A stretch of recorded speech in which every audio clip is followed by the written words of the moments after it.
MotorWeek is made possible by TireRack.com, RockAuto.com, State Farm, and WeatherTech. Well, hello and welcome again to MotorWeek. We have a very special edition of MotorWeek this time. We're going to take a look at four-wheel drive vehicles, ones that are made to be used on the street. Four-wheel drive equipped cars, vans, and station wagons are a growing phenomenon. And a lot of people are asking us if they should check off the four-wheel drive block on their new car order form. We hope to help answer that. So we've collected 5 very different four-wheel drive models, and we're going to explain the pros, the cons, and the purpose of each. Pat Goss will be along too to explain the special maintenance needs for on-road four-wheel drive vehicles. So let's get to the cars. Now, our first subject is the latest newcomer to a growing list of cars offering four-wheel drive. It's the Mercury Topaz all-wheel drive. Now, as you might have guessed, the Ford Tempo also offers this four-wheel drive system. But whether you opt for the Ford or the Mercury, the idea is the same: improve traction and safety in bad weather. At first glance, the Mercury Topaz all-wheel drive looks like any other Topaz. Mercury decided that rather than build a special model with all sorts of unnecessary extras, it would make four-wheel drive a simple add-on option. The only external feature that distinguishes our test car from any other Topaz is a small badge on the trunk lid. You have to look under the car to see the real difference. What you'll first notice is a 2-piece drive shaft like those on most rear-drive cars. Throw a vacuum-actuated dash switch, and a sliding clutch collar arrangement in the front transfer case links the automatic transmission with the drive shaft. Power is then transmitted to a limited slip differential that turns the rear wheels. This system's power transfer gearing looks simple for a modern four-wheel drive, but we're told it was very difficult to engineer. It can be actuated at any speed or even when the car is standing still. Ford's designers are careful to stress that the system is for dirt roads or pavement in bad weather only. Unfortunately, we were cursed with good weather for the whole time we had the Topaz and an earlier four-wheel drive Tempo, so we looked for the wettest cow paths we could find. Our little rutted road jaunt showed the system to have excellent traction with no change in the car's normal docile handling. As you might expect, four-wheel drive requires more power than you get from a standard Topaz. Ford solved this by making the 2.3-liter high-output engine part of the all-wheel drive package. This 4-cylinder engine puts out 100 horsepower and 125 pound-feet of torque. Track performance is typical family car with a 0 to 60 time of 14.9 seconds. The quarter mile ended in 19.7 seconds at 69 miles per hour. Power runs through a smooth shifting 3-speed automatic transmission. This is the only transmission available with all-wheel drive. Our slalom handling test also brought no surprises. The Topaz has always been a stable car with good road grip and excellent steering feel. Body roll is moderate. The 4-wheel independent suspension maintains a good balance between performance and ride comfort. Braking is equally competent with an average stopping distance of 115 feet from 55 miles per hour. Our test car came in top-line LS trim. That means a plush, roomy interior that compares favorably with more expensive Mercurys. The seats are comfortable and supportive, with an optional 6-way power adjustment for the driver's seat. The dash is well designed with plenty of ventilation and all controls in easy reach. Topaz gauges include a clear tach but no readouts for oil pressure or volts. Other features include standard intermittent wipers, comprehensive climate controls, and this optional cassette stereo. The all-wheel drive system is $915 extra on any Topaz, including the base GS and performance-trimmed GS Sport. The luxury LS grade 4-door starts at only $10,783, and our car optioned out to $12,932. Its sister all-wheel drive Ford Tempo begins at $10,194. Modestly priced models for such traction flexibility. So Ford has taken an already popular family car and added the one thing that was missing: the ability to get around under any road or weather conditions.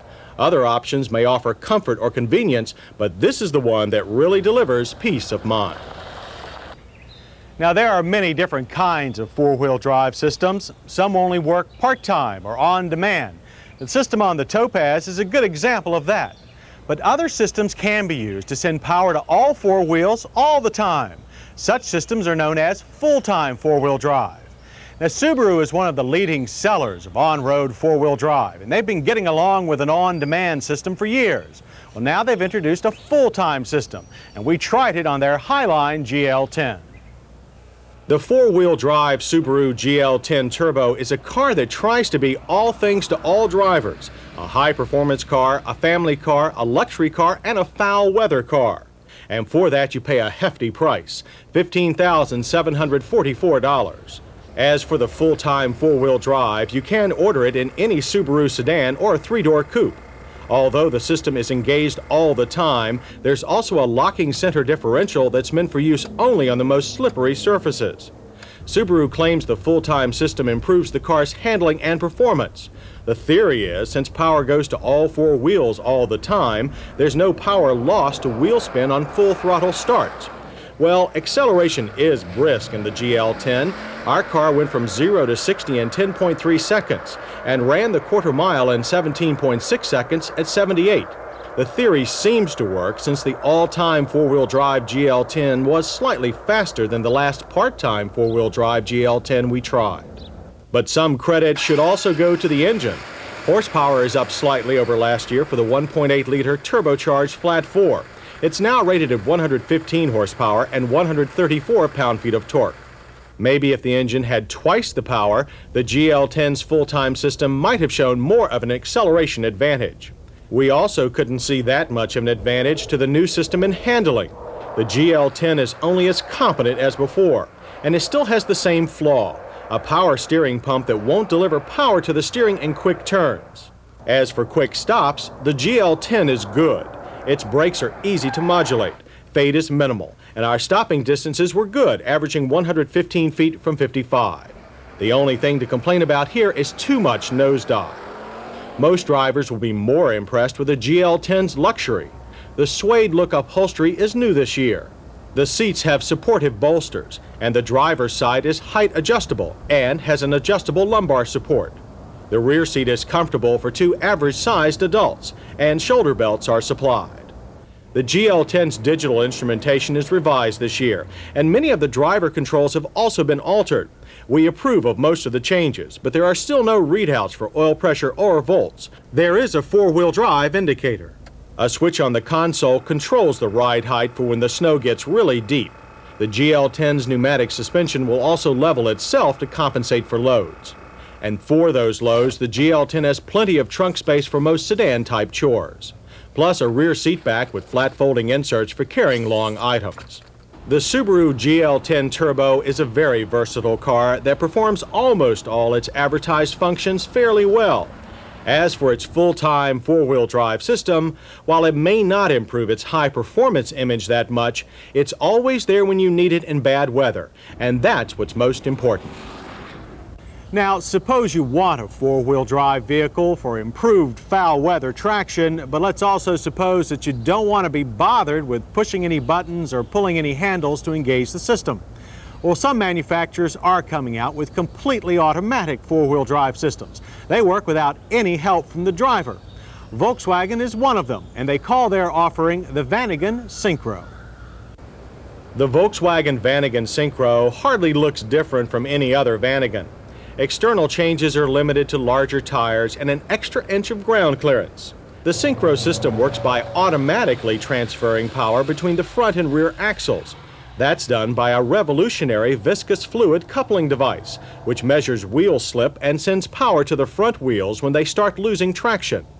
The viscous coupling is a sealed unit, and Volkswagen claims the four-wheel drive Syncro needs no more maintenance than the standard rear-drive Vanagon. If you live where there is really extreme weather, you can order an optional driver-operated locking differential in the rear. This keeps both rear wheels turning at the same speed for additional traction. The Syncro's power comes from a new 2.1-liter fuel-injected four-cylinder that's standard on all Vanagons. This engine produces 95 horsepower and 117 pound-feet of torque. That's a healthy boost over last year's 1.9-liter engine. Despite the improvements, though, accessibility for service is still a chore because of the underfloor rear engine bay. Even with the new engine, the Vanagon isn't going to win any awards for speed. 0 to 60 took 16.5 seconds, and the quarter mile ended in 20.9 seconds at 67 miles per hour. The standard 4-speed manual transmission has a rough, notchy feel that makes quick shifting a problem. Syncro-equipped vehicles get an extra low gear for tough terrain, but if you want the Syncro, you can't get an automatic. Braking fared much better with 115-foot stops from 55. All stops were straight, and the firm pedal made modulation easy. In handling tests, the Syncro tended to throw its tail out in tight turns, but the fine power steering made recovery easy. The interior is what we've come to expect from Volkswagen. Handsome but Spartan, with firm adjustable seats and a functional, well-designed dash. Passenger room is generous with easy entry and lots of head and leg room. While the cargo floor is anything but flat, you can carry broad and long items by folding the seats into their bed position. Of course, all this versatility doesn't come cheap. The GL Syncro has a base price of $16,905, and optioned our test vehicle cost a hefty $19,935. So compared to other Volkswagen Vanagons, the Syncro isn't roomier, more comfortable, or even better looking. But it can go places a regular Vanagon can't, and it does so without any extra effort from the driver. Now, if you like the idea of having four-wheel drive and the idea of not having to think about it, but the Vanagon's too big for your needs, there is another alternative. The Honda Civic wagon with what they call real-time four-wheel drive. Now, while Honda introduced a part-time four-wheel drive Civic wagon 2 years ago, the new model uses a full-time system whose automatic technology is basically the same as on the Vanagon. We don't really know what real-time means, but it does work as well as any full-time driver-engaged four-wheel drive system. Owners will think it's even better after they feel the system transferring power to the proper wheels all on its own. And we don't think Honda could have picked a better package to endow than the Civic wagon. As we noted when we last tested the front-wheel drive Civic wagon, there's room for 5 adults inside. The seats have good lower back support, but they're a bit too flat and overly firm. And if you want to carry something other than passengers, the Civic wagon will oblige with a wide, flat cargo floor, a hatch that extends clear down to bumper height, and double folding seats that allow 10 different cargo and people-carrying configurations. Other interior amenities include a dash with very well-placed controls, and Honda's traditional instrument pod with a big, if incomplete, set of gauges. Plus, there's storage space everywhere, even under the front seats. And while the two-wheel drive Civic wagon has this nifty storage area above the spare tire, the four-wheel drive Civic wagon has only a hard floor. The added four-wheel drive running gear takes up the extra space. And the spare tire gets a new home too, under the car on the 4x4. And the standard Civic's beam axle is replaced by a live one. We're sorry to say there's no limited slip differential. That means you'll need to keep 3 wheels planted at all times. So even though there's some extra ground clearance here, don't try to go too far off-road. The four-wheel drive Civic wagon is powered by Honda's trusty 1.5-liter 4-cylinder. It makes 72 horsepower and 83 pound-feet of torque. It comes mounted to a 6-speed manual transmission. The extra gear is a super low hill-pulling first. The shifter seems to give up some precision for the extra gear. An automatic is not available. And when we put the four-wheel drive Civic wagon into action, we found an advantage to its drive system that conventional part-time systems don't have. The Civic wagon won't spin its front wheels off the starting line. When the viscous coupling drivetrain senses the spinning wheels, it then sends power to the rear wheels. Unfortunately, that doesn't make the four-wheel drive Civic wagon any faster. Our car took 16.1 seconds to reach 60 miles per hour, 2 seconds slower than the last two-wheel drive Civic wagon we tested. We attribute the difference to the four-wheel drive car's extra 250 pounds of weight. But that didn't hurt its braking. For our car, stops took an average of 123 feet from 55. Not bad, and they were well behaved all around. As for handling, the four-wheel drive Civic is slower to respond to driver inputs than the standard wagon, and there's more body roll. If not exciting, the four-wheel drive Civic is competent. Base price for the Honda Civic 4x4 wagon is $10,104, $1,400 more than the two-wheel drive wagon. It may not be the most attractive four-wheel drive vehicle going, but the Honda Civic Wagon could be one of the most efficient all-around packages, and its automatic viscous coupling four-wheel drive is definitely the wave of the future. Now, your car may not have the latest four-wheel drive system, but maybe you like it just the same. If you do have a car that you think special, we'd like to see it and maybe even share it with everyone. Send us a good color photograph and a description to MotorWeek, Owings Mills, Maryland, 21117. That's MotorWeek, Owings Mills, Maryland, 21117. Who knows, maybe we'll make your car a star. Okay, now it's time to get back to four-wheel drive. When you think about full-time four-wheel drive and high performance, only one name comes to mind: Audi. And there's more to the now famous Quattros than just improved foul weather traction. The Audi four-wheel drive system also improves overall performance and handling. And Quattro also means something more: luxury, especially where Audi's flagship, the 5000 CS Quattro, is concerned. Unlike the other vehicles we've looked at, this luxury touring sedan is the only one that gains a serious performance advantage from its full-time four-wheel drive. Traction is so superior to the front-drive 5000S that the tires barely chirp when launched from a standing start, and acceleration is smooth and fast. 0 to 60 takes only 9.5 seconds, and the quarter-mile flashes by in 16.5 seconds at 84 miles per hour. But the four-wheel drive difference really shows at handling limits. The Quattro is extremely stable for such a large car and swings easily through turns. In hard corners, you can still accelerate smoothly, something that's difficult to do in some front-drive cars. The firm steering reacts better for wide, fast curves than slower, tighter slaloms, but the four-wheel independent suspension does a good job of containing body roll. In accident avoidance maneuvers, the 5000's sheer size might overwhelm the chassis, but the Quattro's extra traction succeeds in letting the driver maintain confident control. In addition to the regular full-time four-wheel drive, all Quattros have a dash control that locks the midship and aft differentials. You lock the center differential for driving on roads slick from rain, snow, or ice. The rear unit is only locked in extreme conditions like deep snow, sand, or mud. The Quattro can move as long as one wheel has traction.